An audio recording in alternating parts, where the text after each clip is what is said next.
4 கோடி ரூபாய் சொத்து பத்திரத்தை உண்டியலில் தூக்கி போட்டுவிட்டு மொத்த குடும்பத்தையும் பரிதவிக்க விட்டுள்ளார் முன்னாள் ராணுவ வீரர் ஒருவர். ஒரு சொத்து பத்திரத்தை கோவில் உண்டியல்ல போட்டா அது எப்படிங்க செல்லும்? ஆனா அதே சொத்தை கோவிலுக்கு கிஃப்ட் டீடா, அதாவது தானமா கொடுக்கணும்னா உனக்கு பர பாயிண்ட் மேல பாயிண்ட் கிடைக்குது. ஆமாண்டா, சட்டப்படி கிஃப்ட் டீடை ரிஜிஸ்டர் பண்ணணும். அதுக்கு முன்னாடி பர்டிகுலர் கோவில்ல இருந்து அக்செப்டன்ஸ் லெட்டர் வாங்கணும். இது மட்டும் இல்லாம HRNC நாம்ஸை ஃபாலோ பண்ணணும்.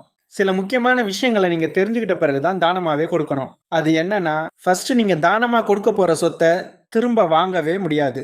தானமா கொடுக்க போற சொத்து குடும்ப சொத்தா இருந்தா குடும்ப உறுப்பினர்கள் கிட்ட சம்மதம் வாங்கணும். அதுவும் எழுத்துப்பூர்வமா வாங்கணும். நீங்க தானமா கொடுக்க போற சொத்து மேல லீகல் டிஸ்பியூட் இருக்கக்கூடாது. லோன் மார்க்கேஜ் இல்லாத சொத்தை தான் கிஃப்டா கொடுக்க முடியும்.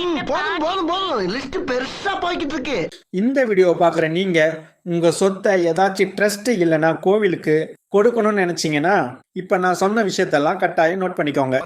சர்ப்ரைஸ் பண்ணுங்க. Thank you.